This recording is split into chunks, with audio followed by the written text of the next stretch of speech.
التوحید الخالص، اور یہ توحید خالص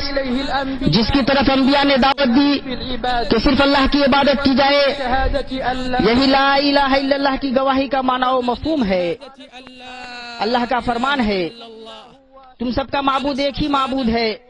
اس کے سوا کوئی معبود برحق نہیں، وہ بہت رحم کرنے والا اور بڑا مہربان ہے۔ اور اللہ پاک نے فرمایا آپ کہہ دیجئے کہ میرا پالنے والا تو وہی ہے، اس کے سوا در حقیقت کوئی بھی لائق عبادت نہیں، اسی کے اوپر میرا بھروسہ ہے اور اسی کی جانب میرا رجوع ہے۔ اور فرمایا اللہ تعالیٰ ارشاد فرما چکا ہے کہ دو معبود نہ بناؤ، معبود تو صرف وہی اکیلا ہے، بس تم سب صرف میرا ہی ڈر رکھو۔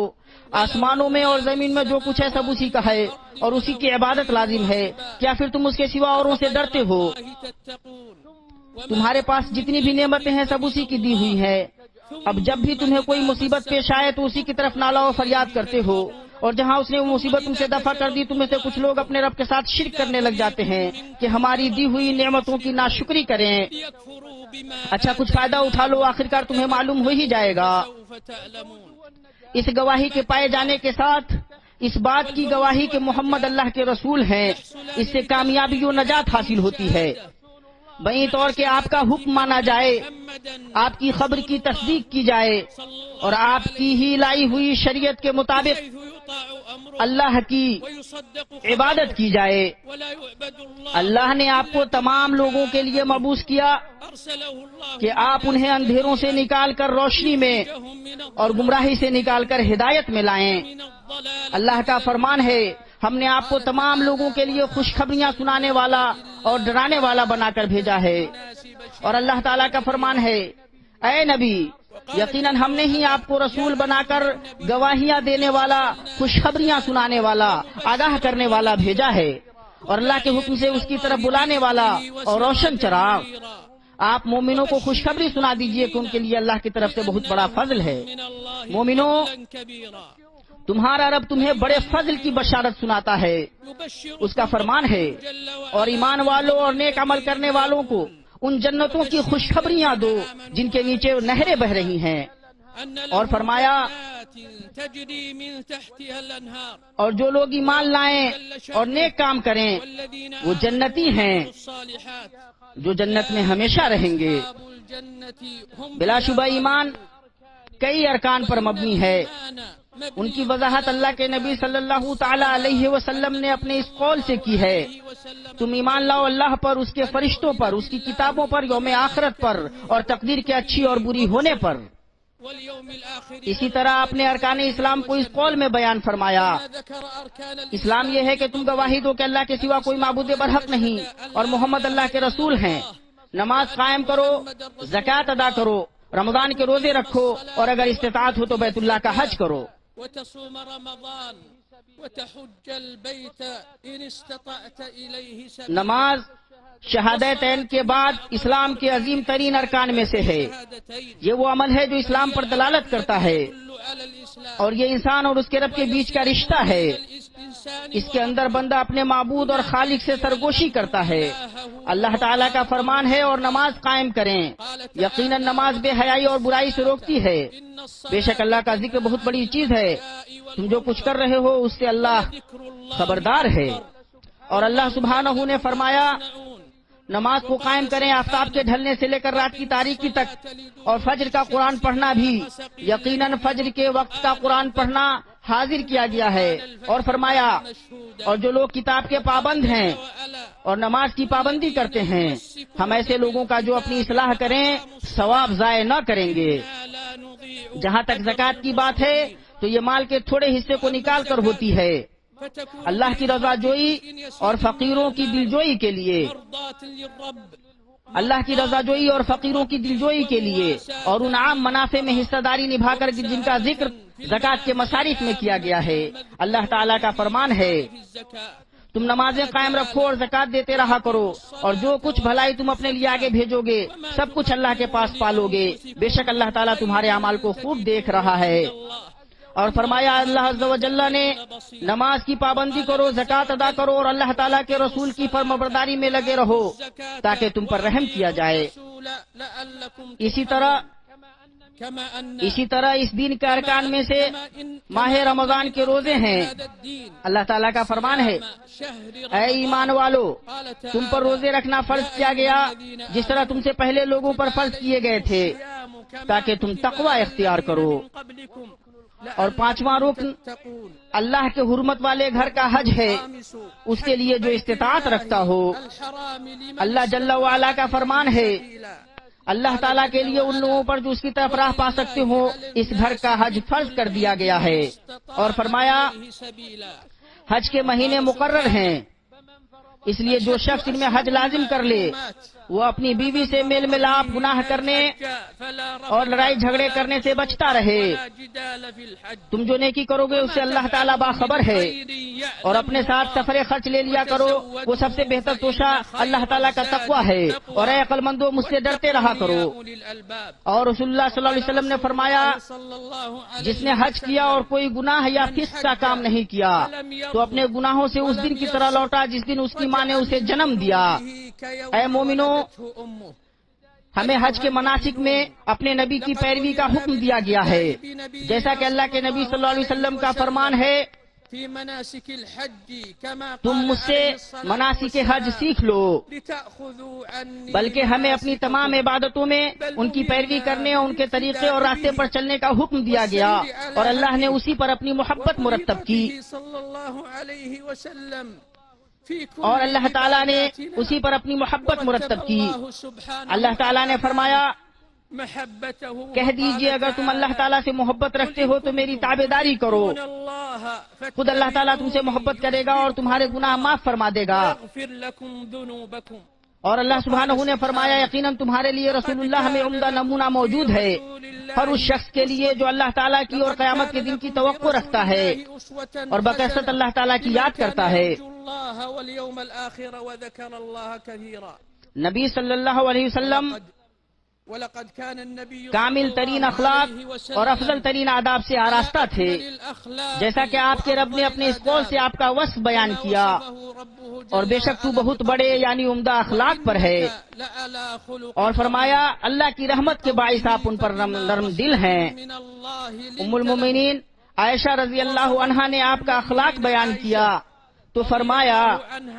قرآن آپ کا اخلاق تھا۔ اسلام کی حقیقی تصویر اعلیٰ اخلاق اور بہتر سلوک و برتاؤ پر مشتمل ہے۔ آج مخلوقات کو اپنے مالی معاملات، اقتصادی و سیاسی نظام، علمی مناہج اور بحث و تحقیق کے طریقوں میں اخلاق پر اعتماد کرنے کی کتنی ضرورت ہے۔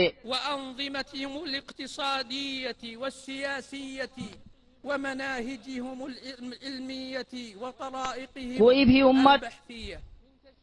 دلوں میں اخلاق کا بیج بوئے بغیر سال شہری تیار نہیں کر سکتی۔ پتہ چلا کہ اخلاق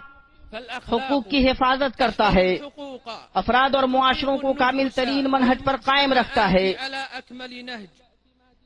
دنیا کو زندگی کے تمام میدانوں میں اخلاقی معیاروں پر اعتماد کرنے کی کتنی ضرورت ہے۔ عرفہ کے دن نبی صلی اللہ علیہ وسلم کا خطبہ اخلاق کی بنیادوں کو مؤکد کرتا ہے، جس میں کہ آپ نے دوسروں پر ظلم و زیادتی کرنے سے منع فرمایا۔ آپ نے کہا بلا شبہ تمہارے خون، مال اور آبرو تم پر حرام ہیں، اور آپ صلی اللہ علیہ وسلم نے فرمایا میرے بعد گمراہ نہ ہو جانا کہ ایک دوسرے کی گردن مارنے لگو۔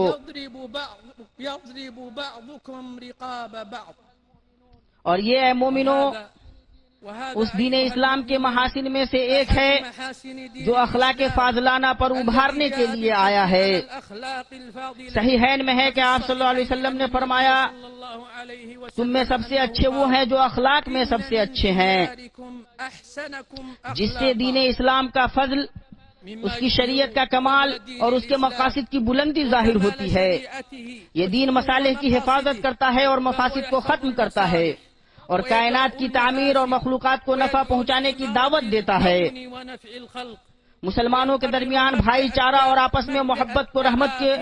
اصول مقرر کرتا ہے، ونشر الرحمة والمودة خیر احسان خرچ اور سخاوت پر ابھارتا ہے، نشر الخير اور کسی بھی انسان پر ظلم کرنے سے باز رہنے اور سرکشی چھوڑنے کو کہتا ہے۔ من الناس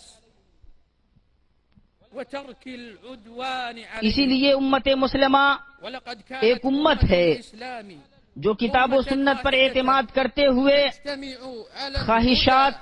معتمدة على الكتاب اور بدعتوں سے دور، بعيدة لڑائی اور عداوت سے بلند، سامية عن وہ ہدایت پر اکٹھی ہوتی ہے تتجه جو ایک رب کی طرف متوجہ ہوتی ہے وتتبع نبيا واحدا عليه اور ایک نبی کی پیروی کرتی ہے اور ایک کتاب سے ہدایت حاصل کرتی ہے،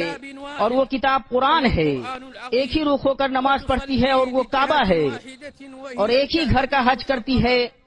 اور ایک ہی عبادت ادا کرتی ہے، آپس میں عدل و رحمت اور باہمی تعاون کے ساتھ ایک دوسرے کی مدد کرتی ہے۔ اخلاق کی جن چیزوں پر شریعت نے ابھارا ہے ان میں خوبصورت باتوں اور اچھے الفاظ کا انتخاب ہے، اللہ تبارک و تعالیٰ کا فرمان ہے، اور میرے بندوں سے کہہ دیجئے کہ وہ بہت ہی اچھی بات منہ سے نکالا کریں کیونکہ شیطان آپس میں فساد ڈلواتا ہے، اور اللہ نے فرمایا اور لوگوں سے اچھی بات کہو، اور شریعت جو کچھ لے کر آئی اس میں باتوں میں سچائی اختیار کرنے کی ترغیب ہے۔ اللہ تعالیٰ نے فرمایا اے ایمان والو اللہ تعالیٰ سے ڈرو اور سچوں کے ساتھ رہو، اسی طرح عہد و پیمان کی پاسداری کا حکم لے کر آئی۔ اللہ نے فرمایا اے ایمان والو عہد و پیما پورے کرو، اور فرمایا اور وعدے پورے کرو کیونکہ قول و قرار کی بات پرس ہونے والی ہے۔ اور اللہ تعالیٰ نے والدین، قرابت داروں اور پڑوسیوں کے ساتھ حسن سلوک کرنے کا حکم دیا، فرمایا اور اللہ تعالیٰ کی عبادت کرو اور اس کے ساتھ کسی کو شریک نہ کرو، اور ماں باپ کے ساتھ سلوک و احسان کرو، اور رشتہ داروں سے اور یتیموں سے اور مسکینوں سے اور قرابت دار ہمسایہ سے اور اجنبی ہمسایہ سے اور پہلو کے ساتھی سے اور راہ کے مسافر سے اور ان سے جن کے مالک تمہارے ہاتھ ہیں، یعنی قنیز و غلام سے۔ یقیناً اللہ تعالیٰ تکبر کرنے والوں اور شیخی خوروں کو پسند نہیں فرماتا۔ اور والدین کے حق میں فرمایا ان کے آگے اف تک نہ کہنا، نہ انہیں ڈانٹ ڈپٹ کرنا، بلکہ ان کے ساتھ ادب و احترام سے بات چیت کرنا، اور عاجزی اور محبت کے ساتھ ان کے سامنے تواضع کا بازو پست رکھے رکھنا، اور دعا کرتے رہنا کہ اے میرے پروردگار ان پر ویسے ہی رحم کر جیسا انہوں نے میرے بچپن میں میری پرورش کی ہے۔ اور میاں بیوی کے بیچ حسن معاشرت کا حکم دیا، فرمایا ان کے ساتھ اچھے طریقے سے بود و باش رکھو، وہ تم انہیں ناپسند کرو لیکن بہت ممکن ہے کہ تم کسی چیز کو برا جانو اور اللہ تعالیٰ اس میں بہت ہی بھلائی کر دے۔ عرفہ میں آپ کے خطبے میں سے یہ بھی تھا تم عورتوں کے ساتھ بھلائی کا سلوک کرو، بلکہ شریعت نے مخلوق پر احسان کرنے اور ان کے درمیان انصاف کرنے کا حکم دیا۔ اللہ تعالیٰ نے فرمایا اللہ تعالیٰ عدل کا، بھلائی کا اور قرابت داروں کے ساتھ سلوک کرنے کا حکم دیتا ہے، اور بے حیائی کے کاموں، ناشائستہ حرکتوں اور ظلم و زیادتی سے روکتا ہے۔ وہ خود تمہیں نصیحتیں کر رہا ہے کہ تم نصیحت حاصل کرو، اور اللہ جل جلالہ نے فرمایا بے شک اللہ تعالیٰ کی رحمت نیک کام کرنے والوں کے نزدیک ہے۔ اور اللہ نے دھوکہ دھڑی اور گھٹا بڑھا کر تولنے سے منع کیا، فرمایا اور ناپ تول پوری پوری کرو انصاف کے ساتھ، امانت کی حفاظت اور انہیں ان کے حقدار تک لوٹانے کا حکم دیا۔ فرمایا اللہ تعالیٰ تمہیں تاکیدی حکم دیتا ہے کہ امانت والوں کی امانتیں انہیں پہنچاؤ، اور جب لوگوں کا فیصلہ کرو تو عدل و انصاف سے فیصلہ کرو۔ اللہ نے اپنے اس قول سے مومنوں کی تعریف کی، فرمایا جو اپنی امانتوں اور وعدے کی حفاظت کرنے والے ہیں۔ اسی طرح اہل ایثار کی تعریف کی اور کہا بلکہ خود اپنے اوپر انہیں ترجیح دیتے ہیں، وہ خود کو کتنی ہی سخت حاجت ہو، بات یہ ہے کہ جو بھی اپنے نفس کے بخل سے بچایا گیا وہی کامیاب اور بامراد ہے۔ خیر کی راہ میں صدقات کرنے والوں اور خرچ کرنے والوں کی تعریف کی، فرمایا جب تک تم اپنی پسندیدہ چیز سے اللہ تعالیٰ کی راہ میں خرچ نہ کرو گے ہرگز بھلائی نہ پاؤ گے، اور جو تم خرچ کرو اسے اللہ تعالیٰ بخوبی جانتا ہے۔ اخلاق فاضلہ والوں کے ثواب کے سلسلے میں اے مسلمان قرآن حکیم کی آیتوں کے چند نمونے ملاحظہ کرو۔ اللہ تعالیٰ نے فرمایا اور اپنے رب کی بخشش کی طرف اور اس جنت کی طرف دوڑو جس کا عرض آسمانوں اور زمین کے برابر ہے، جو پرہیزگاروں کے لیے تیار کی گئی ہے، جو لوگ آسانی میں سختی کے موقع پر بھی اللہ کے راستے میں خرچ کرتے ہیں، غصہ پینے والے اور لوگوں سے درگزر کرنے والے ہیں۔ اللہ تعالیٰ نیک کاروں سے محبت کرتا ہے۔ مسلمانوں، اللہ نے اپنے بندوں کے لیے توبہ کا دروازہ کھولا ہے تاکہ اپنے فضل سے بندوں کے گناہوں سے درگزر کرے، جیسا کہ اللہ تعالیٰ نے کہا، مگر ان لوگوں کے لیے جو توبہ کریں اور ایمان لائیں اور نیک کام کریں، ایسے لوگوں کے گناہوں کو اللہ تعالیٰ نیکیوں سے بدل دیتا ہے۔ اللہ بخشنے والا، مہربانی کرنے والا ہے۔ اور اللہ عز و جل نے فرمایا، ہاں بے شک میں انہیں بخش دینے والا ہوں جو توبہ کریں، ایمان لائیں، نیک عمل کریں اور راہ راست پر بھی رہیں۔ اے مسلمانوں، آپ کا یہ دن توبہ کے موسموں اور مغفرت کے مقامات میں سے ہے۔ امام مسلم نے اپنی صحیح میں روایت کیا ہے کہ نبی صلی اللہ علیہ وسلم نے فرمایا، عرفہ کے دن سے زیادہ اللہ اپنے بندوں کو جہنم سے کسی اور دن آزاد نہیں کرتا۔ وہ قریب ہوتا ہے اور پھر ان کے ذریعہ فرشتوں پر فخر کرتا ہے۔ ایسا کیسے نہ ہو، اور یہ وہ عظیم دن ہے جس میں اللہ نے اپنی یہ آیت نازل فرمائی، آج میں نے تمہارے لیے دین کو کامل کر دیا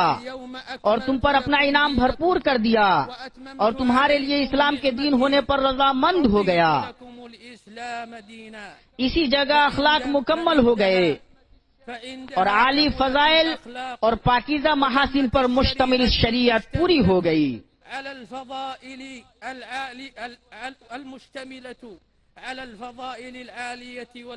مسلمان، اس کے نمونے سورہ حجرات میں دیکھو، جہاں کہ اللہ نے افواہوں کی تصدیق کرنے سے منع کیا، دو لڑنے والوں میں صلح کرانے اور باغی کو حق کی طرف لوٹانے کا حکم دیا، مخلوق کا مذاق اڑانے، برے القاب سے پکارنے، بدگمانی، تجسس، چغل خوری اور تکبر سے منع کیا۔ پورے عالم کو دعوت ہے کہ قرآن کریم کا مراجعہ کرے تاکہ اخلاق کے بلند درجات سے واقف ہو، جیسا کہ اللہ سبحانہ نے فرمایا، یقیناً یہ قرآن وہ راستہ دکھاتا ہے جو بہت ہی سیدھا ہے۔ اسی لیے عرفہ میں نبی صلی اللہ علیہ وسلم کے خطبے میں تھا، میں نے تمہارے بیچ ایک ایسی چیز چھوڑی ہے کہ اگر تم اسے مضبوط تھامے رہے تو اس کے بعد گمراہ نہیں ہوگے، وہ ہے اللہ کی کتاب۔ اور کتاب اللہ نے جس چیز کی طرف دعوت دی وہ ہے مسلمانوں کا اتحاد، مکر فریب اور خیانت سے بچنا، اور جو خائن اور ظالم گزر چکے ان کے انجام سے عبرت و نصیحت پکڑنا۔ مالی معاملات میں اسلامی ضوابط و اخلاق کی رعایت سے تجارت بڑھتی ہے، اقتصاد ترقی کرتا ہے، کیونکہ وہ لوگوں کے آپسی اعتماد پر مبنی ہوتا ہے۔ اسی لیے شریعت نے دھوکہ دھڑی، سود خوری، باطل طریقے سے دوسرے کے مال کو کھانے، خرید و فروخت کی مجہول شکلوں اور جوا کو حرام قرار دیا، اور اللہ نے حقوق کو لکھنے کا حکم دیا، اور ان چیزوں میں سے جن کا شریعت نے حکم دیا ہے اور جن کا اخلاق سے تعلق ہے حکمرانوں کی اطاعت ہے، اور اس کی وجہ عام نظام کے تحفظ میں اس اطاعت کا اثر ہے۔ اللہ تعالیٰ کا فرمان ہے، اے ایمان والو، فرما برداری کرو اللہ تعالیٰ کی اور فرما برداری کرو رسول کی اور تم میں سے اختیار والوں کی۔ اس لیے امت اللہ اور اس کے رسول کی اطاعت کا التزام کرے اور اپنے رہنما اور حکمرانوں کے جھنڈے تلے لڑائی جھگڑوں سے دور ذمہ داریوں کو ادا کرتے ہوئے مخالفتوں سے رکتے ہوئے، عن المنازعة والمنابذة، بھلائی کا حکم دیتے ہوئے اور برائی سے روکتے ہوئے اکٹھی ہو، ومنتهية عن المخالفات، آمرة بالمعروف، اور اس طرح ناهية عن المنكر، لوگوں کے لیے نکالی گئی سب سے بہتر امت ہو جائے۔ خير أمة أخرجت اور یوں اللہ نے جس غلبہ، فتنال ما رزق، وعد خیر الله به اور اتحاد کا وعدہ فرمایا ہے اس سے سرفراز ہو جائے، والاجتماع، فتنوں کی گندگیوں اور اس کے دعات سے دور رہے، چاہے وہ فتنہ گر جتنا رنگ بدلیں اور اپنے حالات بدلتے رہیں۔ عباد اللہ، اگر اخلاق کا تحفظ دنیا کے تمام حصوں میں مطلوب ہے تو اس سرزمین پر اس کا تحفظ زیادہ ضروری ہے۔ البقاع آكد، یہ اخلاق فاضلانہ نہیں کہ حج کے موسم کو نعروں اور مظاہروں کی جگہ یا فرقہ بندیوں اور گروہ بازیوں کی دعوت کا مقام بنایا جائے، أو الدعوة إلى جبکہ آپ صلی اللہ علیہ وسلم نے عرفہ کے خطبہ میں تاکیدی طور پر فرمایا کہ جاہلیت کی تمام چیزیں في خطبة میرے عرفة دونوں پاؤں تلے رکھی ہوئی ہیں۔ كل شيء من أمر الجاهلية موضوع، اے سارے کا سارا عالم، أيها العالم، بلا شبہ اخلاق کا التزام إن التزام زندگی کے الأخلاق سب سے اچھے راستے وأحسن سبل اور کریمانہ زندگی مہیا کرتا ہے۔ فيا قادة الأمة، اس لیے اے امت کے رہنماؤں، شریعت کے علماء، اے ذمہ داروں، يا أيها المربون، اے فاضل مربی حضرات، اے والدین اور اے صحافیوں، يا أيها ہم سب کے سب مدعو ہیں کہ اخلاق کا موضوع جس اہمیت کا حامل ہے وہ اہمیت اسے دیں، الأخلاق ما يسر اور ہماری ذمہ داری ہے کہ نفسوں کو اللہ کے خوف کا شعور دلا کر عليه اور قرآن کریم سے جوڑ کر تستشعر اور اخلاق کی پاسداری کی صورت میں وترتبط دنیا و آخرت میں حسن خاتمہ کی امید دلا کر اخلاق پر ان کی تربیت کریں۔ دنيا وآخرة عند تمسك اللہ کے حرمت والے گھر کے حاجیوں، حجاج بیت اللہ الحرام، رسول اللہ صلی اللہ علیہ وسلم نے عرفہ میں خطبہ دینے کے بعد صلی اللہ علیہ وسلم بلال کو حکم دیا کہ اذان دیں اور اقامت کہیں۔ فأذن پھر آپ نے ظہر کی 2 رکعت نماز ادا کی، الظهر مقصورة الركعتين، پھر عصر کی 2 رکعت قصر نماز ادا کی، فصلى العصر، پھر عرفہ میں اپنی اونٹنی پر وقوف کیا، ثم وقف اللہ کو یاد کرتے رہے اور اس سے دعائیں کرتے رہے يذكر الله جل یہاں تک کہ سورج غروب ہو گیا۔ حتى پھر آپ مزدلفہ گئے، الشمس، آپ اپنے صحابہ کو رفق و نرمی کی وصیت کرتے اور کہتے، يوصي أصحابه اے لوگو، ويقول يا سکینت و وقار سے کام لو، عليكم بالسكينة والوقار، بھلائی تیز چلنے میں نہیں ہے۔ أي الإسراع، جب آپ مزدلفہ پہنچے، فلما جمع قصر کر کے 3 رکعت مغرب پڑھی المغرب ثلاثة اور عشاء 2 رکعت، جمعا وقصرا، مزدلفہ میں رات گزاری اور وہاں فجر کی نماز اول وقت میں ادا کی، فجر بها في أول وقت، پھر اللہ تعالیٰ سے دعا کی یہاں تک کہ روشنی پھیل گئی، إلى أن أسفر، پھر منا گئے، ذهب إلى منى، طلوع شمس کے بعد جمرہ عقبہ میں 7 کنکریاں ماری، طلوع الشمس ب7 حصيات، فرمى جمرة العقبة بعد طلوع الشمس قربانی کی ب7 حصيات، اور حلق کرایا اور طواف افاضہ کیا۔ طاف طواف الإفاضة، ایام تشریق میں منا میں رہے، أيام التشريق يذكر اللہ کو یاد کرتے رہے ويرمي الجمرات الثلاث بعد الزوال، اور زوال کے بعد 3 جمرات پر کنکریاں مارتے رہے، چھوٹے اور بیچ والے کے پاس دعا کرتے اور اپنے صاحبان في ترك المبيت، آزار کے لیے مینا میں رات نہ گزارنے کی مہلت دی۔ وسنة رسول الله اللہ کے نبی صلی اللہ علیہ وسلم کی سنت 13ویں تاریخ تک مینا میں ٹھہرنے کی ہے اور یہی افضل ہے، اليوم الثالث عشر، اور 12ویں تاریخ کو جلدی نکلنا بھی جائز ہے۔ التعجل في الثاني، جب آپ صلی اللہ علیہ وسلم اپنے حج سے فارغ ہوئے فرغ من حج، اور مدینہ کے سفر کا ارادہ کیا تو بیت اللہ کا طواف کیا۔ طاف بالبيت صلى الله بیت اللہ الحرام کے حاجیوں، عليه وسلم، حجاج آپ ایک بيت معزز الله مقام اور فضیلت والے زمانے میں ہیں موطن شريف، جس میں برائیوں کی مغفرت اور دعاؤں کی قبولیت کی امید کی جاتی ہے۔ ترجى فيه اسی لیے مغفرة السيئات آپ صلی اللہ علیہ وسلم نے اپنے حج میں یوم عرفہ کو روزہ نہیں رکھا يوم عرفة في تاکہ آپ ذکر و دعا کے لیے فارغ رہ سکیں۔ الذكر والدعاء، رب کریم سے من دعاء رب اپنے لیے اور اپنے محبوبوں کے لیے ولمن تحبون، اور جن کا آپ پر حق ہے ان کے لیے اور عام طور سے تمام مسلمانوں کے لیے خوب خوب دعا کیجیے۔ الله أحوالهم وأن کہ اللہ ان کے احوال کی اصلاح کرے اور حق پر انہیں متحد کر دے، اور جنہوں نے آپ کے ساتھ بھلا کیا ہے ان کے لیے دعا کرنا نہ بھولیے، جیسا کہ حدیث میں ہے جو تمہارے ساتھ بھلائی کرے اسے بدلہ دو، اور اگر بدلہ نہ دے پاؤ تو اس کے لیے دعا کرو۔ فادعوا له وإن بلا شبہ ان میں سے جنہوں نے مسلمانوں کے ساتھ بھلائی کی ہے ان میں سے وہ لوگ ہیں جو حرمین شریفین کی خدمت کرتے ہیں ويسهروا اور اللہ کے مہمانوں کی راحت کے لیے راتوں کو جگتے ہیں، اور جن میں سر فہرست خادم حرمین شریفین اور ان کے ولی عہد ہیں، ان کے لیے اللہ سے دعا کیجیے۔ اللهم اے اللہ، اے حی و قیوم، اے صاحب جلال و اکرام، ہم تجھ سے سوال کرتے ہیں کہ تو خادم الحرمین الشریفین الحرمين شاہ سلمان بن عبدالعزیز کو توفیق یاب کر۔ الشيخ بن عبد العزيز اے اللہ، ہر بھلائی پر تو ان کا حامی، ناصر اور مددگار ہو۔ ناصرا ومعينا اے اللہ، وہ جو بھلائی اور احسان کر رہے ہیں اللهم اس پر انہیں بہتر بدلہ دے۔ على ما يقدم اے اللہ، ان کے ولی عہد امیر محمد بن سلمان کو برکت سے نواز۔ ولي عهده الأمين اے اللہ، ان کے ذریعے شاہ کے بازو کو مضبوط کر اللهم شد أبدا اور انہیں پوری امت کی بھلائی کا ذریعہ بنا۔ خير للأمة كلها اے اللہ، حاجیوں کا حج قبول کر۔ اے اللہ، حاجیوں کا حج قبول کر، ان کے معاملات کو آسان فرما، بل من الحجيج حجهم اور انہیں ان لوگوں کے شر سے بچا لے جو ان کا برا چاہیں۔ شر من أراد اے اللہ، تو انہیں صحیح سلامت